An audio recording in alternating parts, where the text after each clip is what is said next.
வணக்கம்.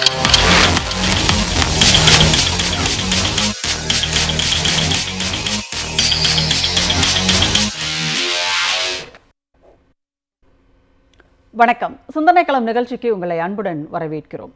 15 வயதுக்கு மேற்பட்டவர்கள், முற்றிலுமாக எழுத படிக்க தெரியாத 15 வயதுக்கு மேற்பட்டோருக்கான இந்த வயது வந்தோருக்கான எழுத்தறிவு திட்டம் என்று ஒன்று நடைமுறையில் இருக்கிறது. திட்டம் செயல்பட்டு கொண்டிருக்கிறது. அந்த திட்டத்தில் பயிற்சி பெற்று அவர்களுக்கு எழுத்தும் எண்ணும் கற்றுக் கொடுத்து வாசிக்கவும் அதே நேரத்தில் எழுதுவதற்கும் எண்களை அடையாளம் காண்பதற்கும் கற்றுக் கொடுக்கப்பட்டு அவர்கள் தேர்வும் எழுதி தமிழ்நாடு அளவில் 5,09,694 பேர் தேர்வு எழுதியதில் அத்தனை பேருமே தேர்ச்சி பெற்று 100க்கு 100 விழுக்காடு தமிழ்நாடு இதில் தேர்ச்சி பெற்றிருக்கிறது.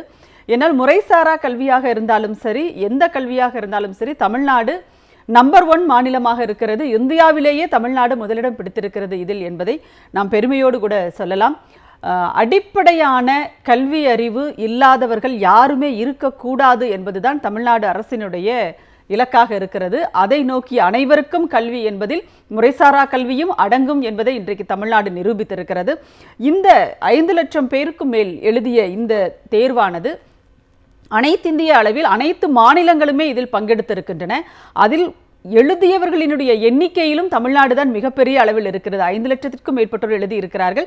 மற்ற மாநிலங்களில் டெல்லி, தலைநகர் டெல்லியில் கூட 7,959 பேர் தான் தேர்வு எழுதியிருக்கிறார்கள் என்பதும் நம்மால் பார்க்க முடிகிறது. என்றால் தமிழ்நாட்டில் படிப்பறிவின் மீதும் கல்வியின் மீதும் இங்குள்ள தாகம் என்பது மிகப்பெரிய ஒரு உந்துதலாக இருக்கிறது என்பதையும் நாம் அறிந்து கொள்ள முடிகிறது. இந்த வயது வந்தோர் கல்வி கொடுப்பதனுடைய நோக்கம் என்ன, இதனால் என்ன விளைவுகள், என்ன மாதிரியான சமூகத்திற்கான பலன்கள் என்னெல்லாம் கிடைக்கும் என்பதெல்லாம் கூட நாம் பேச வேண்டியிருக்கிறது. நம்மோடு கருத்துக்களை பகிர்ந்து கொள்வதற்காக திமுகவின் சார்பில் கொள்கை பரப்பு செயலாளர் முனைவர் சபாபதி மோகன் அவர்கள் இணைந்திருக்கிறார். அதேபோல் இந்திய வயது வந்தோர் கல்விக் கழகத்தினுடைய தலைவர் முனைவர் லிங்கம் ராஜா அவர்கள் நம்மோடு இணைந்திருக்கிறார். கல்வியாளர் திரு முருகையன் அவர்கள் இணைந்திருக்கிறார். அரசியல் விமர்சகர் திரு வெங்கடேசன் அவர்களும் நம்மோடு இணைந்திருக்கிறார். கருத்துக்களை பதிவு செய்யலாம். அனைவருக்கும் வணக்கம். சபாபதி மோகன் சார், பொதுவாக முறை சார்ந்த கல்வி, பள்ளி கல்வி, கல்லூரி கல்விகளில், பல்கலைக்கழகங்களில், உயர் படிப்புகளில், ஆராய்ச்சி படிப்புகளில் தமிழ்நாடு முதலிடம் அப்படிங்கிறது நம்ம நிரூபிச்சுக்கிட்டு இருக்கோம் ஒரு பக்கம். இன்னொரு பக்கம் பார்த்தீங்கன்னா இந்த வயது வந்தோருக்கான கல்வி, முறைசாரா கல்வி, பள்ளி சாரா கல்வி அப்படின்னு நம்ம சொல்லுவோம் இல்லையா, அதில் இன்றைக்கு இந்தியாவிலேயே தமிழ்நாடு முதலிடம், 100க்கு 100 விழுக்காடு தேர்ச்சி பெற்றிருக்கிறார்கள் அப்படிங்கிற அந்த செய்தியை நீங்கள் எப்படி பார்க்குறீங்க? வணக்கம். நெறியாளர் ஒரு சின்ன திருத்தம், இதை அடல்ட் எஜுகேஷன் அப்படின்னு கொண்டுட்டு போக கூடாது, மன்னிக்கணும் 15 வயதுக்கு மேற்பட்டவர்களுக்கான அமைப்பு சாரா கல்வி, தட் இஸ் நான் ஃபார்மல் எஜுகேஷன். அதாவது ஃபார்மல் எஜுகேஷன் எங்களால அழகா மற்றது எல்லாத்தையும் சொல்லிட்டீங்க. ஏன்னா வயது வந்தோர் கல்வி என்பது வேறு, அடல்ட் எஜுகேஷன் என்பது இது 15 வயதுக்கு மேற்பட்டவருக்கு கொடுக்கப்படுகிற அமைப்பு சாரா கல்வி. முறைசாரா என்பதை விட அமைப்பு சாரா கல்வி ஸ்ட்ரக்சர்டா இல்லாம இருக்க. 3 செய்திகளை உங்களுக்கு விரைவா சொல்றேன். இது இன்றைக்கு வந்திருக்கக்கூடிய எக்கனாமிக் டைம்ஸ்ல ரொம்ப அழகா தமிழ்நாட்டை பாராட்டி, மாண்புமிகு தமிழ்நாடுடைய முதலமைச்சர் அவர்களுக்கு என்னுடைய நெஞ்சம் நிறைந்த வாழ்த்துகள், பாராட்டுகள். அதுபோல நம்முடைய கல்வித்துறை அமைச்சர் அன்பிற்கினிய தம்பி அன்பில் மகேஷ் பொய்யாமொழிக்கு வாழ்த்துகள். முதல்ல ஒரு வரியை படிக்கிற பாருங்க. அடல்ட் எஜுகேஷன் இன் தமிழ்நாடு, மன்னிக்கணும் மாத்தி சொல்ற பாருங்க. The Tamil Nadu has demonstrated a strong commitment to the ULLAS program, achieving a 100% certification rate for learners who appeared for the FLNAT. இப்ப இதுல 3 செய்திகளை உங்களுக்கு விளக்கணும். ஒண்ணு, உல்லாஸ் ப்ரோக்ராம்னா என்ன, FLNAT டெஸ்ட்னா என்ன, அதுல தமிழ்நாடு என்ன. உல்லாஸ்ங்கிறது என்னன்னா understanding of lifelong learning for all in the society. அதாவது சமூகத்தில் இருக்கக்கூடிய எல்லோருக்கும் வாழ்நாள் முழுவதும் கல்வியினை கற்றுத்தருகிற ஒரு புரிதல், அதுதான் உல்லாஸ், ULLAS. அதுக்கு அவங்க வச்சிருக்கிற பேர் நவபாரத் சக்ஷார்த்தா காரக்கிரமம் அப்படின்னு ஒண்ணு வச்சிருக்காங்க. விட்டுடுவோம். Understanding of life long learning for all in society என்பது ஒன்றிய அரசினுடைய ப்ரோக்ராம். இந்த ப்ரோக்ராம்ல இந்தியா முழுவதும் கல்வி பயிலப்படுகிறது. ஆனால் நாம இதுல வரவுமா அப்படின்னு கேட்டா, ஏன்னா இது புதிய கல்விக் கொள்கையில் இருக்கு, நமக்கு அடல்ட் எஜுகேஷன் தனியா இருக்கு. மெட்ராஸ் யூனிவர்சிட்டியில டிபார்ட்மெண்ட் இருக்கு, ஓபன் யூனிவர்சிட்டியில இருக்கு, அண்ணா யூனிவர்சிட்டியில ஏற்கனவே இருந்தது, இப்ப இல்ல. இல்லாம தன்னார்வலர்களோடு சேர்ந்து 91-92 தொடங்கப்பட்ட அறிவொளி இயக்கம் 2006 மிக பெரிதாக வந்தது. இன்றைக்கு எண்ணும் எழுத்தும் என்று அன்பில் மகேஷ் அவர்கள் தொடங்கி இருக்கக்கூடிய அந்த திட்டத்தினுடைய அடிப்படையில தான் நாம பண்றோம். ஏன்னா உல்லாஸ் சொல்றதுனால இது ஏதோ ஒன்றிய அரசினுடைய திட்டம் அல்ல. எண்ணும் எழுத்தும் என்று சொல்லக்கூடிய தமிழ்நாடு அரசினுடைய மாண்பமை முதலமைச்சருடைய அறிவுறுத்தலின் பேரில் மாண்பமை அன்பில் மகேஷ் பொய்யாமொழி கொண்டு வந்திருக்கிற எண்ணும் எழுத்தும் என்ற 15 வயதுக்கு மேற்பட்டவர்கள். ஒண்ணு இல்லைங்க, இப்ப கிராமங்கள்ல இருந்து டவுனுக்கு வராங்க, இந்த பஸ் எங்க போகுது, இது என்ன நம்பர் பஸ் கேட்க மாட்டாங்க. அவங்களுக்கு இந்த 32 ஏயா அப்படின்னு பாக்கணும். போட்டிருக்கிறது குமராட்சியா காட்டுமன்னார் பாத்துக்கிட்டு இருக்கணும். ஒரு ரூபா நோட்டு கொடுத்தாங்கன்னா இது 500 ரூபாயா அப்படின்னு தெரியும். இந்த கல்வி என்பது understanding of life long learning for all in society என்று ஒன்றிய அரசு தொடங்கிய அந்த கல்வி திட்டம். அந்த கல்வி திட்டத்தின் கீழே ஒரு டெஸ்ட் வைக்கிறாங்க. இந்த டெஸ்டுக்கு பேர் தான் foundational literacy and numeracy assessment test. அதாவது அடிப்படை எண்ணறிவு, எழுத்தறிவு, மதிப்பீடு, இதுதான் அந்த டெஸ்டுக்கு பேர். இது all India test. All India லெவல்ல கோடிக்கணக்கான பேருக்கு FLNAT foundational literacy and numeracy assessment test. அடிப்படை எண்ணியல், எழுத்தறிவு, உங்களுக்கு மதிப்பீடு டெஸ்ட். இந்த டெஸ்ட் வைக்கிறப்பதான் 100%, ரொம்ப அழகா நீங்க சொன்னீங்க தொடக்கத்துல, 5 லட்சம் பேருக்கு மேல 100 விழுக்காடு இந்த சர்டிபிகேஷன் கிடைச்சிருக்கு. எல்லாரும் பாஸ் ஆகியிருக்காங்க. அப்படின்னா என்ன அர்த்தம்னா, குஜராத்ல என்னடா 18%, நீங்க மத்த மாநிலங்கள் எல்லாம் அது எக்கனாமிக் டைம்ஸ்ல எல்லாம் வந்திருக்கு, 20 விழுக்காடு 15 விழுக்காடு எல்லாம் இருக்கு. ஆனால் தமிழ்நாட்டில் மட்டும்தான் 100%. அதற்கு என்ன காரணம்னா, நம்மளுடைய எண்ணும் எழுத்தும், இதற்கு முன்பு இருந்த அறிவொளி இயக்கம், இதற்கு முன்பு இருந்த 91 தொடங்கி 2006 ஜெயலலிதா பீரியட்லயும் நடந்தது, நான் இல்லைன்னு சொல்லல. 2006-11 அதிகமாக அது வந்தது. இப்ப 2021 அன்பில் மகேஷ் அவர்கள் எண்ணும் எழுத்தும் என்று கொண்டு வந்து அதை விரிவாக்கி தன்னார்வலர்களை அதிகமாக கொண்டு வந்து, நீங்க அவங்க பாராட்டுறாங்க பாருங்க. அவங்க சொல்றது key aspects of the program in Tamil Nadu. தமிழ்நாட்டில் இது எப்படி வெற்றி பெற்றிருக்கிறது என்று சொன்னால், பேசிக் ரீடிங், ரைட்டிங், அரித்மெட்டிக் ஸ்கில்ஸ், அடிப்படையா எழுத படிக்க தெரியுது. இரண்டாவது பினான்சியல் லிட்ரசி, அதான் நீங்க கொடுத்த பணம் கொடுத்தா இது எவ்வளவு இருக்கு, எவ்வளவு மிச்சம், நிதி அறிவு. டிஜிட்டல் லிட்ரசி, எண்ம அறிவியல், அதுபோல திறன் மேம்பாட்டுக்கு இது பயன்பட்டு இருக்கு. ஒட்டுமொத்தமாக ஹோலிஸ்டிக்கா சொல்ல போனா பல்வேறு துறைகளில் மக்கள் தங்கள் திறனை அதிகப்படுத்தி இருக்கிறார்கள். எல்லாத்தையும் விட தமிழ்நாட்டில் தான் இந்தியாவிலேயே நம்முடைய மாண்பமை திராவிட மாடல் அரசினுடைய இந்த ஆட்சியில் வாலண்டியர்ஸ் அவங்களுடைய ரிசோர்சஸ் வச்சுக்கிட்டு, இந்த வாலண்டியர்ஸ் வச்சுக்கிட்டு மிகச்சிறப்பாக நடத்துகிறார்கள். எனவே எக்கனாமிக் டைம்ஸும் ஒன்றிய அரசும் பாராட்டுகிறது. நான் மீண்டும் சொல்லுகிறேன், ஒன்றிய அரசினுடைய ULLAS ப்ரோக்ராம், ஒன்றிய அரசு நடத்துகிற டெஸ்ட் FLNAT வெற்றி பெற்றிருப்பது தமிழ்நாடு அரசு. ஆனால் அதற்கு காரணம் எண்ணும் எழுத்தும் என்று சொல்லக்கூடிய தமிழ்நாடு அரசினுடைய ஒரு முனைப்பு. தமிழ்நாடு அரசினுடைய பல்கலைக்கழகங்கள், ஓபன் யூனிவர்சிட்டி, அது இல்லாம தன்னார்வர்கள் எல்லாம் இணைந்து நடத்தக்கூடிய ஒரு அற்புதமானது. கண்டிப்பா கண்டிப்பா. ஒரே வரி நானிலம், ஒரே வரி இதை முடிச்சிடறமா. நானிலம் பாய்ந்தது கல்வியின் நீரோடை, பெரிய பாட்டு, அது சொல்ல முடியாது. நானிலம் பாய்ந்தது கல்வியின் நீரோடை, உயர்கல்வியில் முதலிடம், கல்லூரியில் முதலிடம், பள்ளி கல்வியில் முதலிடம். இன்றைக்கு அமைப்பு சாரா 15 வயதிற்கு மேற்பட்டவர்கள் கல்வி பயிலும் இந்த திட்டத்திலும் தமிழ்நாடு முதலிடம். திராவிட மாடல் அரசுக்கு வாழ்த்துகள். கண்டிப்பா கண்டிப்பா. நன்றி நன்றி. முருகன் சார், ஒரு கல்வியாளராக நீங்கள் எப்படி பார்க்குறீங்க? அதாவது இது இந்த அறிவொளி இயக்கம் இதில் முதியோர் கல்வின்னு சொல்லிட்டு, நான் சின்ன பிள்ளையா குழந்தையா இருக்கும் போதெல்லாம், ஸ்கூல் படிக்கும் போதெல்லாம் எங்கள் ஊரில் சொல்லிக் கொடுப்பாங்க. சில அக்காலெலாம் வந்து அங்கே இருக்கிற வயதானவர்களை வைத்து முதியோர் கல்வி அப்படின்னு சொல்லுவாங்க. அதை அந்த மாதிரி நடத்துவாங்க கிராமங்கள்லாம். இப்போ அடுத்த அறிவொளி இயக்கம் இப்போ வந்து எண்ணும் எழுத்தும் அப்படிலாம் வளர்ந்துருக்கிறது. இன்றைக்கு இந்த ரிசல்ட்டை நீங்கள் எப்படி பார்க்குறீங்க? அதாவது நீங்கள் சொன்ன மாதிரி வயது வந்தோர் கல்வி அப்படிலாம் சொல்கிறது போக, இது பார்த்திங்கன்னா பள்ளி சாரா மற்றும் வயது வந்தோர் கல்வி, முறை சாரா, பள்ளி சாரா கல்வி, வயது வந்தோர் கல்வி.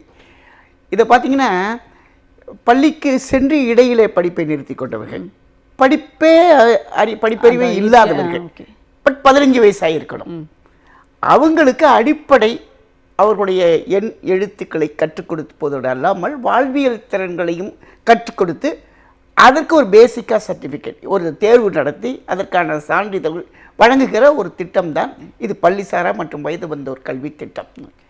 இந்த திட்டத்தில் இன்றைக்கு 5 லட்சத்திற்கும் மேற்பட்ட மாணவர்கள் தேர்வு எழுதிய அத்தனை பேர்களும் தேர்ச்சி பெற்றிருக்கிறார்கள் என்பதை பார்க்கிற போது நான் இப்படி சிந்திக்கிறேன்னா பெருந்தலைவர் காமராஜர் காலத்தில் தொடக்க கல்விக்கு அவர் ரொம்ப முக்கியத்துவம் கொடுத்தாரு.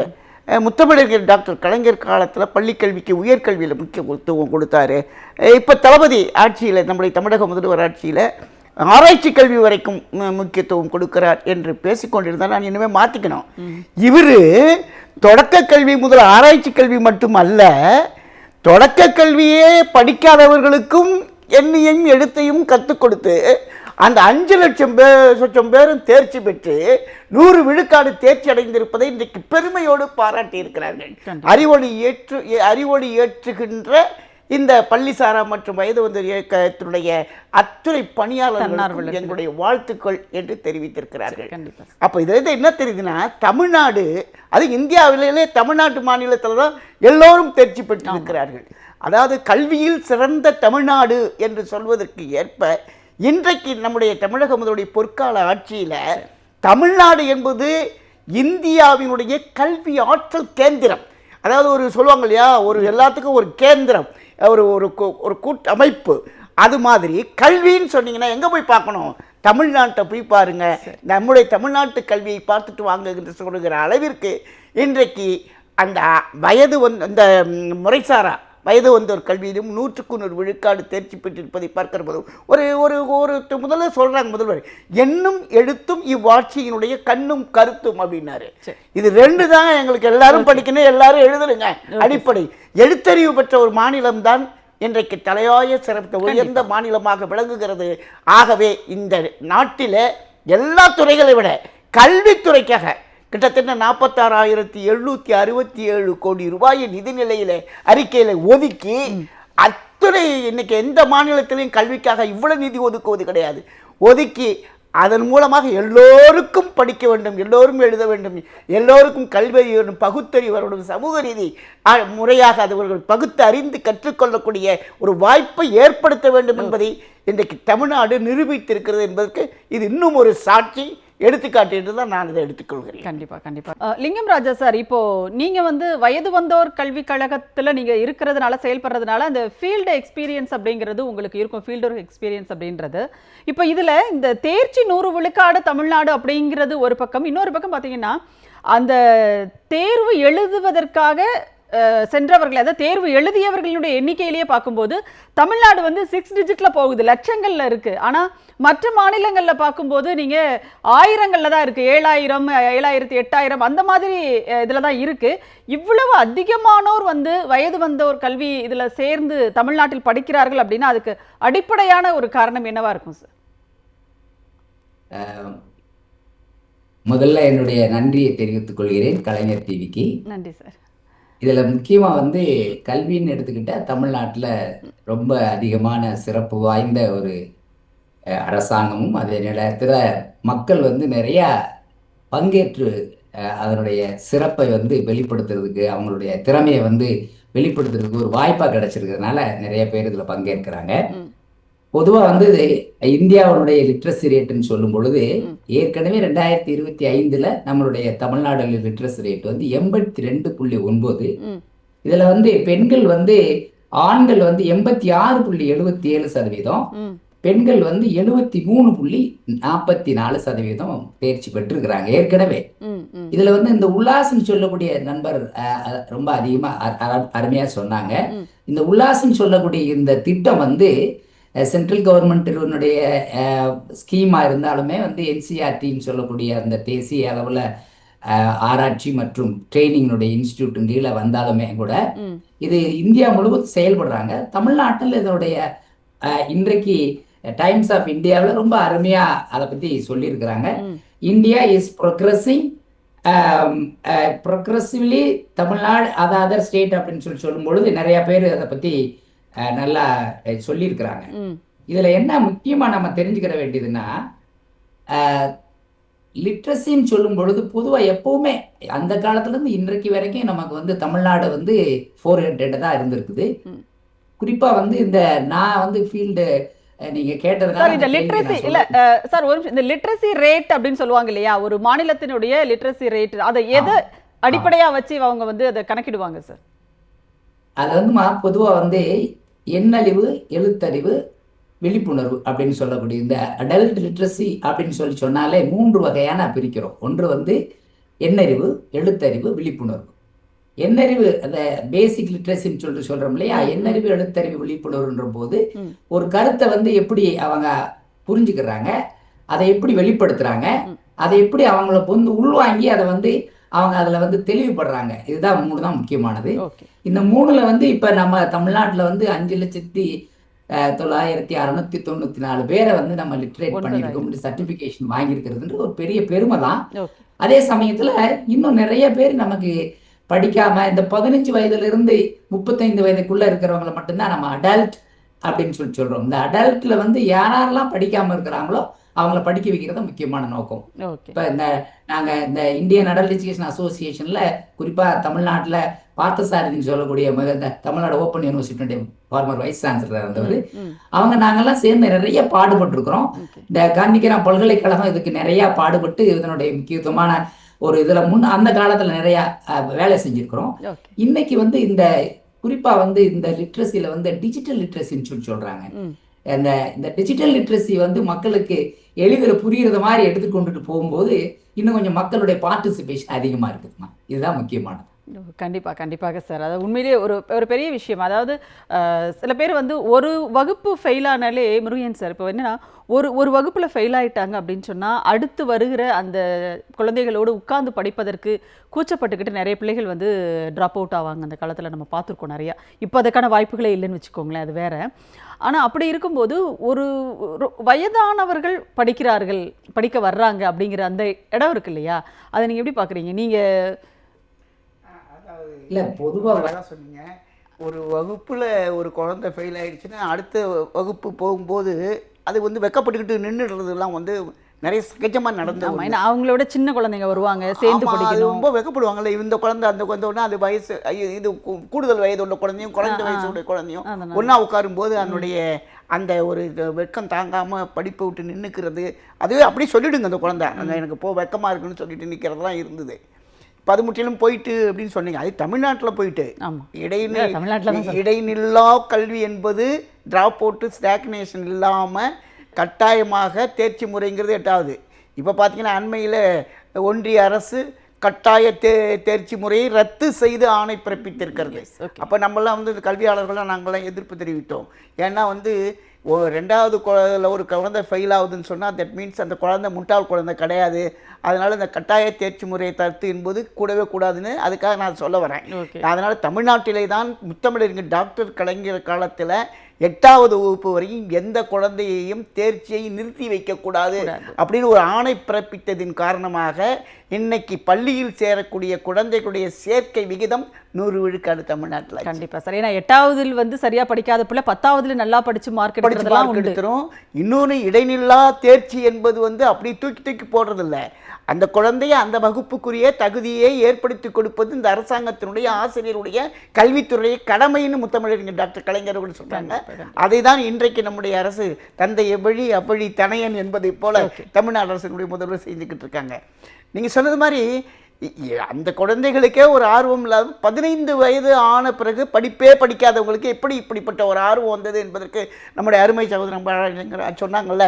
அதை எப்படின்னா இன்னைக்கு இதுக்கு பொறுப்பானவர்கள் யார்? அதனால தான் அந்த பள்ளிசாரா மற்றும் வயது வந்த ஒரு கல்வி அமைப்பினுடைய அந்த அனைத்து பணியாளர்களுக்கும் வாழ்த்துக்கள் சொல்லியிருக்காங்க முதல்வர். ஏன்னு சொன்னீங்கன்னா அதில் முதன்மை கல்வி அலுவலர் இருக்காங்க, வட்டார வேலை மைய அலுவலர் இருக்காங்க, வட்டார கல்வி அலுவலர்கள் இருக்காங்க, அது மாதிரி இயக்குநரகத்தில் இருக்கிறவங்க இருக்காங்க, கற்றுக் கொடுக்கிற ஆசிரியர்கள் இருக்கிறாங்க. ஆகவே இத்தனை பேருடைய தமிழ்நாட்டில் கொண்டு வராங்க எல்லா குழந்தைகளையும் ஒரு ஆர்வத்தை உண்டாக்கி இன்னைக்கு பார்த்தீங்கன்னா அரசு பள்ளிகளோட சொல்றாங்களே, வறுமையின் அடையாளமாக இருந்த அரசு பள்ளிகள் இன்றைக்கு பெருமையின் அடையாளமாக இருக்கிறது என்று சொல்வதை போல, அப்படி எல்லோருடைய கூட்டு முயற்சியின் காரணமாகவும் தமிழ்நாடு கல்வி அமைச்சர்களும் முதலமைச்சர் அவர்களும் அந்த கல்வித்துறையை ஊக்கப்படுத்துகிற அந்த செயல்களை பார்த்து எல்லாரும் படிக்கணுங்கிறதுனால ஒரு டீம் ஒர்க், டீம் ஸ்பிரிட்னு சொல்லுவாங்கல்ல, அதன் அடிப்படையில் தான் இன்னைக்கு 5 லட்சம் பேருங்க. நீங்களே சொன்னீங்க மற்றதெல்லாம் 1000, இங்க 5 லட்சம் பேர் இத்தனை பேர் சேர்ந்து தேர்ச்சி பெற்றிருக்கிறார்கள். கல்வி அறிவுடைய முழு கல்வியினுடைய ஒரு மாநிலமாக தமிழ்நாடு விரைவில் வந்து இயக்கத்துக்கே வேலை எல்லாம் மூணாலும் போயிடும் அந்த மாதிரி. கண்டிப்பாக சார். வெங்கடேஷ் சார், நீங்க எப்படி பாக்குறீங்க இது? அதாவது வயது வந்தோருக்கான கல்வி, ஒரு முற்றிலுமாக எழுதவோ படிக்கவோ தெரியாத கல்வி வாசனையே இல்லாதவர்களை எழுத்தறிவு அதே நேரத்தில் எண்ணறிவு கொண்டவர்களாக ஆக்குகின்ற ஒன்றில் இன்றைக்கு தமிழ்நாடு 100 விழுக்காடு தேர்ச்சியை காட்டியிருக்கிறது. எப்படி பாக்குறீங்க நீங்க? இல்லை, உண்மைதான். அதில் இன்னும் மாற்று கருத்தில் எனக்கு முன்னாடி பேசியவங்க எல்லாரும் சொன்னதை போல, குறிப்பாக ஐயா முன்னாள் துணைவேந்தர் சபாபதி மோகன் அவர்கள்லாம் பேசினதை போல, இது ஒரு பெரிய சவாலான விஷயங்க. இது என்னை பொறுத்தளவில் என்ன காரணம்னு கேட்டிங்கன்னா, எல்லாரும் சொன்னாங்க இது ஒரு அமைப்பு சாரா ஒரு கல்வி முறை. ஏன்னா ஸ்கூலுக்கு பள்ளிக்கூடத்துக்கு கூட்டு வந்து மாணவிகளை உட்கார வச்சு அவங்கள பாடம் நடத்தி அவங்கள தேர்ச்சி பெற வைக்கிறதுங்கிறது ஒரு வகையான உத்தி. இந்த ஸ்ட்ரக்சருக்குள்ளே வராம, சிஸ்டத்துக்குள்ளே இல்லாம அவங்கள தேடி கண்டுபிடிச்சு அவங்கள கணக்கெடுத்து ஆண்கள் எவ்வளவு இருக்காங்க, பெண்கள் எவ்வளவு இருக்காங்க அப்படிங்கிறத கணக்கெடுத்து அவங்களுக்கு ஒரு அடிப்படையான ஒரு கல்வி அறிவை போதிப்பது என்பது ஒரு மாநில அரசுக்கு சவாலான விஷயம். அதுல நேரடியாக களத்தில் பணியாற்றியவர்களுக்கு தான் அந்த கஷ்ட நஷ்டம் தெரியும், அரசாங்கத்துக்கு தான் அந்த கஷ்ட நஷ்டம் தெரியும். இதுல அவங்க ஐயா சபாபதி மோகன் ஐயா அவர்கள் சொன்னது போல திட்டத்துக்கு பேரு உல்லாசு அப்படின்னு புரியாத அடிப்படையில் அது ஒரு விளக்கம், ஆங்கில விரிவாக்கம் இருந்தாலும் கூட, அந்த பெயர்களை எல்லாம் வைத்தாலும் கூட, அந்த பெயர்களையும் தாண்டி நாம வந்து தமிழ்நாடு அரசு என்ன மாதிரியான முன்னெடுப்பு நடவடிக்கைகளை எடுத்திருக்கிறது. இன்னும் அடுத்தது ஒரு பெரிய மேல போனோம்னா நிதி, அது ஒரு பெரிய போராட்டமாகுது, நிதி உதவி. அப்ப அந்த நிதி உதவி கிடைக்காத பட்சத்தில் சரியான ஒரு புரிதலோடு நம்மளால செயல்படுத்த முடியும் என்கிற ஒரு இலக்கை மையமாக வைத்து முதலமைச்சர் அந்த பாதையில் பயணித்து கொண்டு வருவது என்பது உண்மையிலே பெரிய வரவேற்க வேண்டிய விஷயம், வரப்பிரசாதம் நான் சொல்லுவேன். என்ன காரணம், நீங்க சொன்னது போல மற்றவர்களும் சொன்னதை போல மற்ற மாநிலங்களை ஒப்பீடு செய்கிற போது நம்மளை ஒப்பிடவே முடியாத ஒரு சூழ்நிலையில இருக்கிறோம். நீங்க 5 டிஜிட்ல 5 லட்சம் பேர், 5,09,000 பேர் நாம வந்து கல்வி அறிவை புகட்டுவதற்குண்டான ஒரு சூழலை உருவாக்கி இருக்கிறோம் அப்படின்னு சொன்னா, ஐயா அவர்கள்லாம் சொன்னது மாதிரி இதுக்கு இந்த திட்டத்துக்கு நம்ம எண்ணும் எழுத்துன்னு ஒரு பெயரை வைத்து முன்னெடுத்திருக்கிறோம். அடுத்தது ஒரு புதுமையான திட்டம், இல்லம் தேடி கல்வின்னு ஒரு திட்டத்தை கொண்டு போறோம். அதுல தன்னார்வலர்கள், ஏகப்பட்ட தன்னார்வலர்களை நியமனம் செய்து வீடுகளுக்கே சென்று அந்த கல்வி அறிவை போதிக்கிற ஒரு சூழ்நிலை இன்றைக்கு தமிழ்நாட்டில் உருவாக்கி இருக்கிறோம். அப்படின்னா அது ஒரு மைல்கல்லான ஒரு விஷயம் தானே, இது ஒரு மைல்கல்லான ஒரு திட்டம் தானே. இந்தியாவில் அனைத்து மாநிலங்களும் அதை வந்து பின்பற்றத்தக்க அளவில் இந்த திட்டம் இன்றைக்கு செயல்பாட்டு இருக்கிறது அப்படிங்கிறது மிக பெருமையான விஷயமா இல்லையா? நான் இதை எப்படி பாக்குறேன்னா, இதுக்கெல்லாம் ஒரு அடிப்படை விஷயம். நீங்க கூட சொன்னீங்க கிராமங்கள்ல அந்த காலத்துல நாங்கெல்லாம் அந்த மாதிரி போய் படிச்சிருக்கோம் அப்படின்னு. இன்னும் சொல்ல போனால் இதற்கு வித்திட்டவர்கள் திராவிட இயக்கம் அப்படின்னு தான் நான் சொல்லுவேன். நீங்க நீதி கட்சி ஆட்சி காலத்திலேயே இதற்கான முன்னெடுப்பு வந்து நடைமுறைப்படுத்தப்பட்டதாக நான் பார்க்கிறேன். ஏன்னா அப்பெல்லாம் முன்னாடி பேசிய பெரியவர்களுக்கெல்லாம் தெரியும், அப்போது ஒரு முறை இருந்தது, இரவு பள்ளிகள் நடத்துகிற ஒரு முறை ஒன்று இருந்தது. அப்ப அந்த இரவு பள்ளிகள் என்ன பண்ணுவாங்கன்னா, யாரெல்லாம் இந்த சிஸ்டத்துக்குள்ள வர முடியலையோ, அது வயதானவர்கள், வயது அப்பெல்லாம் 7 வயதுக்கு மேலேயே வச்சிருந்தாங்க, அதுக்கப்புறம் தான் இது 15 வயதுக்கு அப்புறமா மாத்தினாங்க. ஸோ அப்ப அந்த இரவு பள்ளிகள்ல படிப்பறிவு இல்லாத, கல்வி அறிவு இல்லாதவர்களின் நலனுக்காக அவங்களோட போய் உரையாடுறது, அவங்களுக்கு சொல்லிக் கொடுக்கறது, அடிப்படை விஷயங்கள் ஆனா ஆவன்னா படிக்க சொல்லிக் கொடுக்கறது, கற்பித்தல் அப்படிங்கறத என்னன்னு உணர்த்துவது, இந்த மாதிரியான நடவடிக்கைகளை 100 ஆண்டுகளுக்கு முன்பே எடுத்த இயக்கம் திராவிட இயக்கம். ஆகவேதான் அடிக்கடி முதல்வர் அவர்கள் உச்சரிக்கிறார்கள், கல்வியும் சுகாதாரமும் எனக்கு இரு கண்களைப் போல. காரணம், அத்தகைய சவால்களை கடந்து இன்றைக்கு பீடு நடை போடுகிற ஒரு மாநிலமாக இன்றைக்கு தமிழகம் ஜொலித்துக் கொண்டிருக்கிறது. நீங்க என்னதான் நிதியை நிறுத்தினாலும் சரி, என்ன மாதிரியான கொள்கைகள் மூலமாக மறைமுகமாகவும் நேரடியாகவும் அழுத்தங்களை, அரசியல் ரீதியிலாக அழுத்தங்களை தந்தாலும், தமிழ்நாடு அந்த அழுத்தங்களை தாண்டி தடைகளை தவிர்த்து கல்வியில் மேலும் மேலும் முன்னேறி கொண்டிருக்கும் அப்படிங்கிறத மீண்டும் ஒரு முறை நம்முடைய திராவிட மாடல் அரசினுடைய நடவடிக்கைகள், கொள்கை திட்டங்களின் மூலமாக நமக்கு மட்டுமில்ல தேசிய அளவில் நிரூபித்துக் கொண்டிருக்கிறார் நம்முடைய முதல்வர். எழுத்தறிவு சதவீதத்தெல்லாம் சொன்னாங்க, நம்ம வந்து மாநிலத்தினுடைய எழுத்தறிவு சராசரி விகிதம் தேசிய எழுத்தறிவு சராசரி விகிதத்தை விட இன்றைக்கு அதிகமாக இருக்கிறது. உயர்கல்வி ஜிஆர்னு சொல்லக்கூடிய அந்த ரேஷியோ தேசிய சதவீதத்தை விட நம்ம 2 மடங்கு போய்கிட்டு இருக்கோம். அப்ப இந்த மாதிரியான விஷயங்களுக்கெல்லாம் காரணம் என்னன்னு பாத்தீங்கன்னா, நாம் எடுத்த முன்னெடுப்புகள், நடவடிக்கைகள், செயல்படுத்திய திட்டங்கள். நீங்க ஒவ்வொரு பிரிவினருக்கும் திட்டங்கள் வச்சிருக்காங்க. மாற்றுத்திறனாளிகளுக்கு திட்டங்கள், தொழிலாளர்களுக்கு திட்டங்கள், அப்புறம் பழங்குடியினர் மக்களுக்கு, எங்கெல்லாம் மலை மேல இருக்கவங்களுக்கு பள்ளிக்கூடம்னா என்னன்னு தெரியாது, அவங்களுக்கு போய் சொல்லிக் கொடுக்கிற ஒரு விஷயங்கள். அந்த மாதிரியான ஒரு கூட்டு முயற்சி நடவடிக்கைகளின் காரணமாகத்தான் இவ்வளவு பெரிய இலக்கை 5 லட்சம் மக்களை அப்படிங்கிறது நீங்க சாதாரண மாணவர்களை பள்ளிக்கூடத்துல சொல்லி கொடுக்கிற மாதிரி இது விஷயம் கிடையாது. இது சவால் நிறைந்த விஷயம். அந்த சவாலை திராவிட மாடல் அரசு எதிர்கொண்டு மிக சாதாரணமாக நாம் இன்னைக்கு பேசுகிற இந்த உரையாடலை வைத்துக்கொண்டு இதை முடிவு செய்வது என்பதை காட்டிலும் மிகப்பெரிய சவாலை இந்த தமிழக அரசு எட்டி பிடித்திருக்கிறது. அதற்கு அனைவரின் சார்பில் நம்ம பாராட்டலாம், வரவேற்கலாம். மீண்டும் இதை வலுப்படுத்தி அந்த திட்டத்தை, இந்த எண்ணிக்கை 5 லட்சம் நாளைக்கு 10 லட்சமாக உயர்வதற்குண்டான நடவடிக்கைகளை அடுத்து வரக்கூடிய காலங்களில் முதல்வர் எடுப்பார் அப்படிங்கிற நம்பிக்கை நமக்கு பிறந்திருக்கிறதா நான் பார்க்கிறேன். சரி, கண்டிப்பாக சார். நன்றி வெங்கடேஷ் சார். நம்ம பேசலாம் தொடர்ந்து. சபாபதி மோகன் சார், இப்போ இளைஞர்கள் படிக்கிறாங்க, கல்லூரி படிப்பு முடிக்கிறாங்க, பட்டம் வாங்குறாங்கன்னா அவங்க வந்து படிச்சு முடிச்சுட்டு ஒரு வேலைக்கு போவாங்க. அதனால அவங்க வேலைக்கு போறதுனால அது வெளிநாடுகளுக்கோ எங்கேயோ வேலைக்கு போகும்போது வெளிநாடுகளுக்கு போனாங்கன்னா ஒரு அந்நிய செலாவணி வந்து அரசுக்கு கிடைக்கும். இப்படி நிறைய வந்து பலன்கள் இருக்கு இல்லையா? அதாவது அதனுடைய பலன்கள் அப்படின்றது அரசுக்கும் இருக்கும், சமூகத்திற்கும் இருக்கும். ஆனால் ஒரு வயதானவர்கள் படித்து அதனால் என்ன பலன் கிடைக்க போகிறது அப்படிங்கிற ஒரு கேள்வி இருக்குல்ல, என்ன விளைவுகள் இருக்கும் அதனால? ஒரு அருமையான கேள்வி கேட்டீங்க. அதாவது இப்ப கல்வியில வந்து ஃபார்மல் எஜுகேஷன், அது ஸ்ட்ரக்சர்டா கட்டமைப்பு இருக்கு, வாத்தியார் இருக்காங்க. தொலைதூர கல்வின்னு ஒண்ணு இருக்கு, அதுல படிக்க முடியாதவங்க தொலைதூர கல்வியில படிக்கிறாங்க. இப்ப இதை பொறுத்த வரையிலும் இது இன்ஃபார்மல் எஜுகேஷன். நான் கல்வியிலையும் பட்டம் வாங்கியிருக்கேன். இன்ஃபார்மல் எஜுகேஷன்ங்கிறது நம்ம வெங்கடேஷ் சார் சொன்ன வார்த்தையை தான் நம்ம எல்லாருமே பயன்படுத்தணும். அமைப்பு சாரா கல்வி முறை, அதில் 15 வயதுக்கு மேற்பட்டவர்களுக்கு தரக்கூடிய அமைப்பு சாரா கல்வி முறை. என்ன லாபம்னு கேட்டீங்கன்னா, அதாவதுங்க ஒரு தன்னம்பிக்கை கிராமத்துல இருக்கக்கூடிய குறிப்பாக பெண்கள் இளைஞர்களுக்கு வரும், தன்னம்பிக்கை வரும். நீங்க போய் பஸ் ஸ்டாண்ட்ல போய் இந்த பஸ் இந்த ஊருக்கு போகுதா அந்த ஊருக்கு போகுதான்னு கேட்க வேண்டிய அவசியம் இல்ல. அவங்க பார்த்த உடனே இது 32A நம்ம ஊர் பஸ்ன்னு தெரிஞ்சுக்கிடுவாங்க.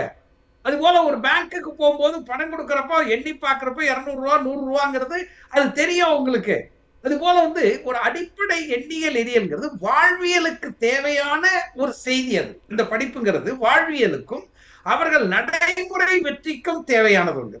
நான் ஒண்ணு சொல்ல பாருங்க, இது வந்து தயவுசெய்து பாக்குறவங்க தப்பா புரிஞ்சிக்க கூடாது. ஏதோ ஒன்றிய அரசாங்கத்தினுடைய திட்டம் அல்ல இது. நாம 2006 2011 ஃபீமேல் லிட்ரசி ரேட் 73.8, பெண்கள் படிப்பு விகிதம்ங்கிறது 2010 எடுத்த அந்த இதுல 2010 73.8, 91 92 தொடங்கப்பட்ட திட்டம் இன்னைக்கு என்னும் எடுத்தோம். எனவே மத்திய அரசாங்கத்தினுடைய திட்டத்தை பின்பற்றி நாம் வெற்றி பெறவில்லை. கவனமாக நான் அவர்களுக்காக நாம் திரும்ப சொல்லுகிறேன். மத்திய அரசு ஒரு திட்டம் வச்சிருக்கிறது, அதுக்கு பேரு உல்லாஸ். அந்த திட்டத்தின் அடிப்படையில் ஒரு தேர்வு நடத்துகிறது, அதுக்கு பேரு FLNAT.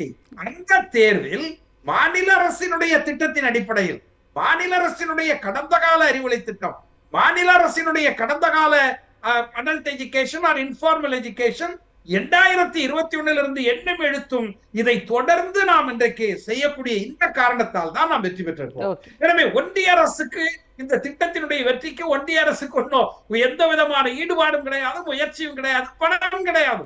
முழுக்க முழுக்க மாநில அரசு திராவிட மாடல் அரசினுடைய முயற்சியால் தான் இது. இதுக்கு நான் 2-3 காரணங்களை நான் நினைச்சு பார்க்கிறேன். ஒண்ணு என்னன்னா, 40 லட்சம் பேருக்கு திறன் மேம்பாடு நாம கொடுத்திருக்கோம். இந்த திறன் மேம்பாடு யாருக்கெல்லாம் கொடுத்திருக்கோம் தெரியுங்களா? 15 வயசுக்கு மேல இருக்கிறவங்க, நீங்க வந்து 8வது 9வது படிச்சுட்டு நின்று இருப்பாங்க. அவங்க ITI, குறிப்பா ITI, நீங்க பாலிடெக்னிக் முடிச்சிருந்தா கூட அவங்க வந்து அடுத்து இன்ஜினியரிங் போவாங்க. ஆனா அந்த ITI படிக்கிற பிள்ளைங்கள 8வதுல நிறுத்திருப்பாங்க. அந்த ITI படிக்கிற பிள்ளைங்களுக்கு 40 லட்சம் பேருக்கு திறன் மேம்பாடு அவர்களெல்லாம் இந்த திட்டத்தின் கீழ் வந்திருக்கிறார்கள். நான் வந்து நிறைய செய்திகளை அடல்ட் எஜுகேஷன் டிபார்ட்மெண்ட்ல பேசிட்டு தான் சொல்றேன். அவங்க இன்னொன்னு என்ன சொல்றாங்க தெரியுங்களா சார்? சுய உதவி குழுவில இருக்கக்கூடிய பெண்கள் இருக்காங்க பாருங்க, அவர்கள் கிட்டத்தட்ட ஒரு 50 லட்சத்துக்கு மேற்பட்டவர்கள் இதுல பயன்பெற்றிருக்காங்க இந்த திட்டத்துல. எனவே இந்த திட்டத்தினுடைய வெற்றிக்கு காரணம் எல்லாத்தையும் ஒரு ஒருங்கிணைத்து பார்க்கிற பொழுது மாண்பமை உதயநிதியினுடைய திறன் மேம்பாடுல 40 லட்சம் இளைஞர்கள், நான் இளைஞர்களே சொல்றேன், 15 வயதுக்கு மேற்பட்டவர்கள் தானே. மகளிர் சுய உதவி குழுவில் இருக்கக்கூடிய 50 லட்சத்துக்கு மேற்பட்டவர்கள், இவர்கள் எல்லாம் இணைந்துதான் அதிலிருந்து பலன் பெற்றிருக்கிறார்கள். நம்ம வெங்கடேஷ் சார் சொன்ன மாதிரி அடுத்த வருஷம் 5 லட்சம் அல்ல 50 லட்சம் பேரை எழுத வைக்கக்கூடிய ஒரு முனைப்பை உருவாக்க வேண்டும். ஏன்னா நமக்கே இப்ப இதனுடைய முக்கியத்துவம் இப்பதான் தெரிஞ்சிருக்கு. 5 லட்சத்துக்கு மேற்பட்டவங்க எழுதியிருக்காங்க.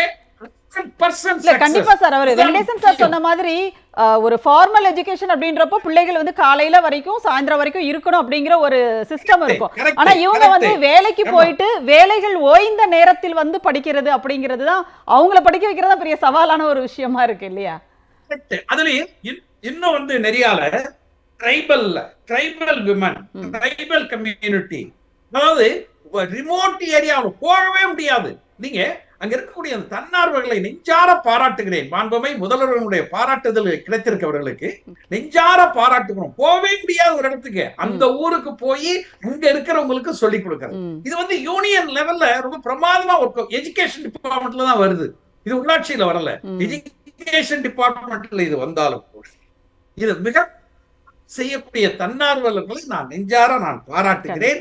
எனவே இதில் திறன் மேம்பாடு, மகளிர் சுய உதவி குழு எல்லாம் இணைந்து நடக்கக்கூடிய இன்ஃபார்மல் அமைப்பு சாரா 15 வயதுக்கு மேற்பட்டவர்களுக்கான கல்வியில் தமிழ்நாடு அரசு இந்தியாவில் முதலிடம் வகிக்கிறது. குஜராத்ல 20% இல்ல, எல்லாம் கொடுத்திருக்கான். வந்திருக்க, எக்கனாமிக் டைம்ஸ்ல இருக்கு, ரெண்டையும் எடுத்து வச்சிருக்கேன். ஒரு 40 பக்கம் கையில வச்சிருக்கேன். எல்லாத்திலையும் கொடுத்திருக்கான். 30% கீழே குஜராத் இருக்கு, மத்திய பிரதேசம், உத்தரப்பிரதேசம் இருக்கு. ஆனா 100% சர்டிபிகேஷன் மனமாற இந்த நான் சொல்ற அந்த அமைப்பு இருக்கு பாருங்க, அந்த அமைப்பு பாராட்டுகிறது. ஆனால் மீண்டும் சொல்லுகிறேன், அந்த அமைப்பால் நாம் பலன் பெறவில்லை. உல்லாசுக்கு நமக்கும் தொடர்பு இல்ல. உல்லாஸ் தான் ஒரு டெஸ்ட் வைக்குது, அவங்கதான் அந்த டெஸ்ட் வைக்கிறாங்க. அந்த டெஸ்ட்ல நாம 100 விழுக்காடு. நீங்க மத்திய அரசு வைக்கிற டெஸ்ட்ல மாநில அரசினுடைய உழைப்பால், திராவிட மாடல் அரசினுடைய உழைப்பால் இன்றைக்கு நாம் வெற்றி பெற்றிருக்கிறோம் என்பதுதான் ரொம்ப மகிழ்ச்சி. மற்ற இடங்கள்லாம் உங்களுடைய தடைகளை மீறி நாம் வெற்றி பெற்றிருக்கிறோம். கண்டிப்பாக சார். சொல்லுங்க, நீங்க வேற ஏதாவது கேள்விகள் இருந்தா சொல்லுங்க. இல்ல கண்டிப்பா சார், நம்ம பேசலாம். முருகையன் சார்ட்ட பேசிட்டு நான் வந்துடுறேன். முருகையன் சார், இப்போ என்னன்னா ஒரு ஃபார்மல் எஜுகேஷனுக்கும் இன்ஃபார்மல் எஜுகேஷனுக்கும் என்ன டிஃப்ரென்ஸ் அப்படிங்கிறத இது வரைக்கும் நம்ம வந்து பேசணும் இல்லையா? இப்போது மற்ற மாநிலங்களில் அவங்க என்ன சொல்கிறாங்க அப்படின்னா, அந்த இதுலேயே பத்திரிகைகளெல்லாம் மேற்கோள் காட்டினாங்களா, அதில் என்ன சொல்கிறாங்கன்னா, இப்போது மற்ற வட மாநிலங்களில், உதாரணத்துக்கு பீகார், ராஜஸ்தான், மத்திய பிரதேசம் போன்ற மாநிலங்களில் இது ரொம்ப ரொம்ப ரொம்ப குறைவாக இருக்கிறது, இன்னும் ரொம்ப டவுனில் இருக்குது இந்த ரேட் அப்படின்னு சொல்லிட்டு. அதுக்கு காரணம் அங்கே இருக்கிற வறுமை, குழந்தை தொழிலாளர் முறை அங்கே இருக்கிறது. இன்னொன்று பார்த்திங்கன்னா ஜெண்டர் கேப் இருக்குது அப்படின்னு சொல்கிறாங்க. அதாவது ஒரு ஜெண்டர் பயாஸ் இருக்குது, ஒரு பாலின இடைவெளி வந்து அங்கே அதிகமாக இருக்கிறது. இப்போ இது எல்லாமே கூட வந்து அப்புறம் வந்து ஒரு அந்த இன்ஃப்ராஸ்ட்ரக்சர்ஸ், உள்கட்டமைப்பு வசதிகள் வந்து ரொம்ப ரொம்ப பலவீனமான உள்கட்டமைப்பு வசதிகளோடு அவங்க இருக்காங்க. இது எல்லாம் கூட அதற்கு காரணமாக இருக்கிறது அப்படின்றாங்க. அப்போ அப்படி சொல்லும்போது இது எதுவுமே தமிழ்நாட்டில் இல்லை, அதனால வந்து தமிழ்நாடு ஸ்ட்ராங்கா இருக்கு அப்படின்ற ஒரு அர்த்தமா அது? ஆமா, நான் ரொம்ப முன்னாடியே குறிப்பிட்டது மாதிரி ஒரு காலத்துல ஒரு கவர்மெண்ட் ஸ்கூல் அப்படின்னு சொன்னா அது வந்து ஏதோ ஒரு மாதிரி வறுமையினுடைய அடையாளமாக தான் தெரியும், இல்லாதப்பட்டவங்க படிக்கிறது. இன்னைக்கு ஒரு அரசு பள்ளிக்கூடம் அண்மையில் பார்த்தங்க, நம்முடைய நடிகர் கார்த்திக் தான் அதில் பேசிக்கிட்டு இருக்காரு. அந்த பள்ளிக்கூடத்தை பார்த்தா ஸ்டார் ஹோட்டல் மாதிரி இருக்குது அந்த பள்ளிக்கூடம். இன்றைக்கு அதை நான் சொன்ன மாதிரி நிதியை அதிகப்படியாக ஒதுக்கி பள்ளியினுடைய கட்டமைப்பு எந்த வகையெல்லாம் அது வந்து பார்த்திங்கன்னா அறிவியல் ஆய்வகமாக இருந்தாலும், ஸ்மார்ட் கிளாஸுங்கிற கணனியோடு கூடிய வகுப்பறைகளாக இருந்தாலும் சரி, அதை முனைப்போடு செயல்படுத்துகிற அரசாங்கம் தான் காரணம். நீ நிலப்பரப்பு பெருசா சின்னதா அல்லது அங்கே வறுமை இருக்கா இல்லையா அதெல்லாம் காரணம் அல்ல. கண்டிப்பாக அரசாங்கத்தினுடைய அருமையான திட்டங்களின், அதாவது சொல்லுவாங்க இல்லையா, கண்ணுடையர் என்போர் கற்றோர், 32 புண்ணுடையர் கல்லாதவரும்பாங்க. இன்னைக்கு படிப்பு எல்லாரும் படித்தாச்சுன்னா இன்னைக்கு 5 லட்சம் பார்த்தாச்சு, எல்லோரும் கண்கள் உடையவர்கள் என்கிற அளவில் திராவிட மாடல் ஆட்சியை பொறுத்த வரையிலும் இன்றைக்கி நீங்கள் பள்ளிக்கூடம்னு எடுத்துங்களேன். பள்ளிக்கூடம்னு எடுத்துட்டிங்கன்னா அத்தனை குழந்தைங்க வர்ற மாதிரி காலை உணவில் ஆரம்பித்து மதிய உணவு கொடுத்து, அவங்களுக்கு சைக்கிள் கொடுத்து, அவங்களுக்கு புத்தகம் கொடுத்து, அவங்களுக்கு காலனி கொடுத்து, எல்லாம் கொடுத்து அவ்வளோ பெரிய இழுத்து கொண்டாந்து பள்ளிக்கூடத்தில் வச்சு படிக்க வச்சிடுறாங்க. அதுக்கு மாரி கல்லூரிக்கு போகிறதுக்கு நீங்கள் தயங்கினீங்கன்னா உனக்கு 1000 ரூபா, உனக்கு என்னென்னா தமிழ் புதல்வர் திட்டம், புதுமை பெண் திட்டம், கல்லூரிக்கு வந்துட்டேன். கல்லூரிக்கு வந்துட்டா ஆராய்ச்சி கல்வி ஊக்கத்தொகை நான் தரேன், நீ எல்லாம் வந்துட்டா நான் முதல்வர் திட்டத்தில் பயிற்சி தரேன். அதுவும் இல்லைன்னா முதல்வர் படைப்பகத்துக்கு வந்துட்டு படிச்சுட்டு நீ 50 பேர் IAS இப்போ பாஸ் பண்ணிட்டாங்க. இப்படி அதே மாதிரி படிப்பறிவு இல்லாதவர்களுக்கு இன்றைக்கு 5 லட்சம் பேர் Okay, sir. அத்தனை பேர் பாஸ் பண்ணிருக்காங்க. அப்போ அனைவருக்கும் ஒரு கல்வி வாய்ப்பினை வழங்கக்கூடிய வகையிலே திராவிட மாடல் அரசு தீட்டுகிற திட்டங்கள் கண்டிப்பா. போய் சேருகிற காரணத்தினாலே தான் இந்த வெற்றி மீண்டும் சொல்கிறேன், கிடைக்கிறது. கல்வியிலே வெற்றி நடை போடுகிற மாநிலமாக தமிழ் மாநிலம் திகழ்கிறது. ஓகே சார் தேங்க்யூ பேசலாம் நம்ம தொடர்ந்து. லிங்கம்ராஜா சார், இப்போ என்னன்னா ஒரு சவால் நிறைந்தது இது அப்படிங்கிறத சபாபதி மோகன் சாரும் சொன்னாங்க, வெங்கடேஷ் சார் பேசும்போதும் சொன்னார். ஒரு ஃபார்மல் எஜுகேஷன் கொடுக்கறது வந்து ஒரு விதம், ஆனால் இது மாதிரி ஒரு அமைப்பு சாரா கல்வி கொடுப்பது என்பது அது ஒரு சவாலானது அப்படின்ற ஒரு விஷயம் சொன்னாங்க. என்னென்ன மாதிரியான சவால்கள்லாம் அங்கே வந்து நீங்கள் எதிர்கொண்டிருக்கீங்க சார் இந்த மாதிரி நீங்கள் அதில் ஒர்க் பண்ணும்போது? நான் வந்து முதல்ல மதுரை காமராசர் பல்கலைக்கழகத்தில் படித்து முடிச்சுட்டு அந்த மதுரை ஈஸ்ட் பஞ்சாயத்தில் கிட்டத்தட்ட ஒரு 15-20 கிராமங்களில் நாங்கள் இந்த அடல்ட் லிட்ரஸி அடல்ட் எஜுகேஷனை ஆரம்பித்தோம். ஓகே. அப்படி ஆரம்பிக்கும் பொழுது புல்லுச்சேரி ஏரியாவில் ஒரு இன்றைக்கு பாரத பிரதமர் வாஜ்பாய் கிட்ட நம்ம வாஜ்பாயே ஆசீர்வாதம் வாங்கினார் அவங்க சின்ன பிள்ளைன்னு சொல்லி. ஆமா, அவங்க வீட்டில் தான் நாங்கள் அந்த லிட்ரஸி கிளாஸ் நடத்துவோம். கிட்டத்தட்ட ஒரு 10-15 சென்டருக்கு சைக்கிள்லே நான் போவேன். சூப்பர்வைசரா இருந்தேன், அடல்ட் எஜுகேஷன் சூப்பர்வைசரா.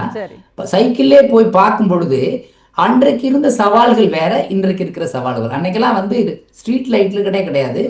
அன்னைக்கு இருந்த, நான் சொல்றது, அன்னைக்கு பாத்தீங்கன்னா அரிகன் லைட் வச்சுதான் அந்த கிராமத்துல, அங்க இருக்கிற கிராமத்துல எல்லாம் நடத்திட்டு இருந்தோம். இன்னைக்கு ரொம்ப வளர்ச்சி அடைஞ்சு தமிழ்நாடு வந்து, அது வந்து குறிப்பா சொன்னாங்க சகோதரி சொன்னது மாதிரி, தலைவர்கள் நல்ல தலைவர் இருந்தாங்கன்னா ஒரு அமைப்பு வந்து நல்லா வெற்றிகரமாகும் அப்படின்றதுக்கு ஒரு உதாரணம் வந்து தமிழ்நாடு தான். இதுல வந்து குறிப்பா அதாவது அன்னைக்கு இருந்த அந்த வசதி வாய்ப்புகள் அப்படிங்கிறது ஒரு பெரிய சவால். அந்த மக்களை வந்து அந்த இடத்துக்குள்ள கொண்டு வர்றது இருக்கு இல்லையா, வந்து கூட்டிட்டு வந்து உட்கார வைக்கிறது அப்படிங்கிறதே பெரிய சவாலா இருந்திருக்குமே. இருந்தது. இன்றைக்கு அந்த சவால்கள்லாம் தாண்டி இன்னைக்கு நம்ம எப்படி ஒரு பெரிய ஒரு முன்னேற்றத்துக்கு வந்திருக்கோம் அப்படின்னா, குறிப்பா வந்து self help group, women self help group வந்து played a very vital role, important role. இன்னைக்கு அது ஒண்ணுதான் முக்கியமா நான் நினைக்கிறேன்.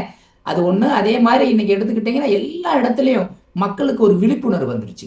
இப்ப நான் கிராமத்துல தங்கி இருக்கிற, உசிலம்பட்டியில தங்கி இருக்கிறேன். இங்க இருக்கிற கிராமங்கள்லாம் பாருங்க, அங்க இருக்கிற கிராமங்கள்ல ஒவ்வொரு வீட்லயும் 1 அல்லது 2 குழந்தைகள் இருக்குது. எந்த குழந்தையும் பள்ளிக்கூடத்துக்கு போகாம இருக்கவே இல்லை. இன்னைக்கு பாத்தீங்கன்னா 100% லிட்ரஸி அட்மிஷன் இருக்குது. அதுல 1-2 டிராப் அவுட்ஸ் இருக்கும். அதை பத்தி பெரிய விஷயம் கிடையாது. ஆனா இந்த லிட்ரஸி, ஃபண்டமெண்டல் லிட்ரஸின்னு சொல்லக்கூடிய இந்த எழுத்தறிவு கல்வியினுடைய முக்கியமான நோக்கம் என்னன்னா, 15-35 வயதுக்குள்ள இருக்கிறவங்கள எப்படி அவங்கள எழுத்தறிவா கொண்டு வர்றது அப்படின்றது அதனுடைய முக்கியமான நோக்கம். இதுல வந்து நம்ம தமிழ்நாடு வந்து ஒரு பெரிய ஒரு மாற்றங்களை கொண்டு வந்துட்டு இருக்குது. எப்படி வந்து சமீபத்துல கோவாவும் மிசோராமும் அவங்க அறிவிச்சாங்களோ, அது மாதிரி நம்ம இன்னொரு இந்த ஆண்டு 5 லட்சம், அடுத்த ஆண்டு 10 லட்சம், விரைவில் இந்த அடுத்த ஆண்டே நம்ம வந்து என்ன பண்ணிடலாம், ஒரு 100% லிட்ரஸி கொண்டு வந்துடலாம். ஏன்னா ஸ்டேட் லெவல், நேஷனல் லெவலில் என்ன ஒரு அண்டர்ஸ்டாண்டிங் இருக்கு அப்படின்னா, 100% 100% இருக்கணும்ன்ற அவசியம் இல்லை, 95% இருந்தாலே போதும் அப்படின்னு சொல்றாங்க. ஒரு 95% ரீச் பண்ணிடலாம் அப்படின்னு சொல்லி இன்னைக்கு இருக்கிற இந்த வேகம், இந்த முன்னெடுப்பு நல்லா போயிட்டு இருக்கும்போது அடுத்த ஒரு ஆண்டுகள்ல நம்ம வந்து 95% நம்ம ரீச் பண்ண முடியும் அப்படின்ற எனக்கு ஒரு நம்பிக்கை இருக்குது. இதுல சவால்கள்னு சொன்னோம்னா, பெரிய சவால்கள்னு சொன்னோம்னா, கிராமத்துல வந்து அவங்கள ஒன்று சேர்க்கிறதுன்றது மிகப்பெரிய கஷ்டம். ஆனா அதே சமயத்துல இன்னைக்கு நிறைய நம்ம வந்து ஸ்கீம்ஸ் வந்து பெண்களுக்கு, அதே மாதிரி குழந்தைகளுக்கு, இப்படி நிறைய வந்து அவங்களுக்கு கொடுக்கறதுனால அந்த ஒரு முன்னெடுப்பு, அந்த முயற்சி, இதெல்லாம் வந்து அவங்களுக்கு வந்து பெரிய பலன் கொடுக்குது. அவங்க வந்து இதுல பார்ட்டிசிபேட் பண்றதுக்கு பெரிய உதவியா இருக்குதுன்னு நான் நினைக்கிறேன். கண்டிப்பாக சார். அதாவது சின்ன குழந்தைகளை, எல்கேஜி யூகேஜி ப்ரீகேஜி பிள்ளைகளை எப்படி உட்கார வச்சு சொல்லித்தரது ரொம்ப கஷ்டமோ, அதே மாதிரி வயதானவர்களையும் ஒரு இடத்துல உட்கார வச்சு சொல்லித்தரது ரொம்ப ரொம்ப கஷ்டமான ஒரு விஷயம்தான். வெங்கடேஷ் சார், இப்போ இந்த ஒரு கல்வி, அமைப்பு சாரா கல்வி குறித்து புதிய கல்விக் கொள்கையிலும் அது இருக்குது அப்படின்னு நம்ம பார்க்குறோம். இன்னொரு பக்கம் பார்த்தீங்கன்னா புதிய கல்விக் கொள்கையில் 2மே இருக்கிற மாதிரி இருக்குது. ஒன்று, ஏற்கனவே வந்து ஒரு இந்த ஃபார்மல் எஜுகேஷனுக்குள்ளே வர்ற பிள்ளைகளை நீங்கள் உங்களுக்கு விருப்பம் இருக்கிற வரைக்கும் நீங்கள் படிங்க, அதுக்கப்புறம் நீங்கள் நின்றுக்கோங்க, அதுக்காக அது வரைக்கும் நாங்கள் நீங்கள் படித்ததுக்கான ஒரு சர்டிஃபிகேட்டை நாங்கள் கையில் கொடுக்குறோம் அப்படின்னு சொல்லுகிற ஒரு பகுதி அந்த பக்கம் இருக்குது. இன்னொரு பக்கம் வந்து இவர்களுக்கு வயது வந்தவர்களுக்கான ஒரு கல்வியை கொடுப்பதற்கான ஒரு, இதை எப்படி பார்க்குறீங்க சார்? இது ஒரு முரணா இல்லையா? ஏன்னா படிக்கிற வயசில் வர்ற பிள்ளைகளை நீங்கள் வெளியில் தள்ளக்கூடிய ஒரு விஷயத்தையும் வச்சிருக்கீங்க, இன்னொரு பக்கம் வந்து வயசானதுக்கு அப்புறம் நாங்க சொல்லித்தரோம் அப்படிங்கிற ஒன்னையும் வச்சிருக்கீங்க. இது எப்படி நம்ம புரிஞ்சுக்கிறது? இல்ல அதான் ஐயா சபாபதி மோகன் அதுல ஒரு விஷயத்த ரொம்ப தெளிவா சொன்னாங்கன்னு நான் நினைக்கிறேன். காரணம் என்னன்னா, இது வந்து வாழ்வியலுக்கான ஒரு கல்வி. இது அவர்களுடைய அவங்க வந்து இனிமே படிச்சுட்டு போய் ஒரு 20,000 30,000க்கு எங்கேயும் போய் வேலைக்கு சேர போற ஒரு நிலைமை இல்லை.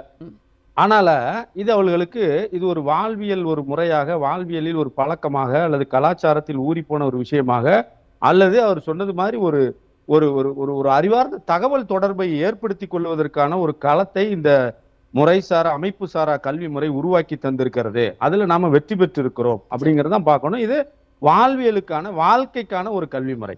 இன்னும் ஒருபடி மேலே போய் சொன்னோம்னா, நம்ம வந்து நீங்க சொன்ன மாதிரி இந்த ரெகுலர் குழந்தைங்க அவங்களுக்கு என்ன நினைப்பு இருக்கும் அப்படின்னா, நாம வந்து நல்லா படிக்கணும். எதுக்கு படிக்கணும்? ஒரு வேலை வாய்ப்புக்கு போகணும். வேலை வாய்ப்பு எதுக்கு போகணும்? வாழ்க்கையில செட்டில் ஆகணும். அப்ப அது வந்து ஒரு நோக்கத்துல ஒரு கோணத்துல பாத்தீங்கன்னா அது ஒரு வாழ்வாதாரம் சார்ந்த ஒரு கல்வி முறை. அவருடைய வாழ்வாதாரத்திற்கு அந்த கல்வி தேவைப்படுகிறது. காரணம் வாழ்க்கையில செட்டில் ஆகணும். இவங்களுக்கு அப்படி இல்லை, இவங்களுக்கு வாழ்வியலுக்கு தேவைப்படுகிறது. வாழ்க்கைக்கும் வாழ்வாதாரத்திற்கு வித்தியாசம் இருக்கிறது. அப்ப அப்படி பார்க்கிற போது நான் அதான் முதலே சொன்னது போல அதை வந்து நாம எளிமையாக அல்லது எளிதாக பல்வேறு கூட்டு முயற்சிகள் நடவடிக்கைகளின் அடிப்படையில் அதை வந்து அந்த இலக்கை நிர்ணயித்து அதை அடைவதற்குண்டான வழிமுறைகளை நம்மால் ஏற்படுத்த முடியும். அதுல அவங்கள அந்த சிஸ்டத்துக்குள்ள வயசு ஒரு காரணம், அவங்கள அந்த சிஸ்டத்துக்குள்ள உட்கார வச்சு நம்மளால ஒரு பிளான்ட் செட்டப்ல எடுத்துட்டு போக முடியும். பட் ஆனா அவங்களுக்கு அது மட்டும் தானே ஒரே வேலை, படிக்கிறது மட்டும் தானே ஒரே வேலை, வேற வேலை கிடையாது. இவங்களுக்கு அப்படி இல்லை. நீங்க சொன்னீங்கல்ல, அவங்களை எப்ப போய் பார்த்து எப்ப போய் சொல்லி கொடுத்து, ஆமா இப்பதான் நான் வேலைக்கு போயிட்டு வந்திருக்கேன் 6:30 மணிக்கு, இனிமே போய் நான் படிச்சு என்ன பண்ண போறேன், ஒரு 50 வயசுல ஒரு அம்மா சொல்லுதுன்னு வச்சுங்களேன், அந்த அம்மாவையும் நீங்க கன்வின்ஸ் பண்ணணும். அதனாலதான் ஐயா சபாபதி மோகன் ஐயா சொன்ன அந்த விஷயத்துல எனக்கு ஒரு மிகப்பெரிய உடன்பாடு உண்டு. முதலமைச்சர் அவர்கள் இந்த தன்னார்வலர்களை மிக ஒரு ஒரு ஒரு தனி சிறப்பாக கருதி அந்த தன்னார்வலர்களை அரசின் சார்பாக இன்னும் பெருமைப்படுத்த வேண்டும், பாராட்ட வேண்டும் என்று நான் இந்த உரையாடலின் மூலமாக ஒரு வேண்டுகோளை கூட நான் வைப்பதற்கு தயாராக இருக்கிறேன். காரணம், அவர்களை பொறுத்தளவில் இந்த முறைசாரா அந்த அமைப்பு சாரா சிஸ்டத்துல இருக்கிறவங்களை பொறுத்தளவுல தன்னார்வலர்கள் தான் அவர்களுக்கு ஆசிரியர்கள், தன்னார்வலர்கள் தான் அவருக்கு தலைமை ஆசிரியர், தன்னார்வலர்கள் தான் அவருடைய அறிவு கண்ணை திறப்பவர்.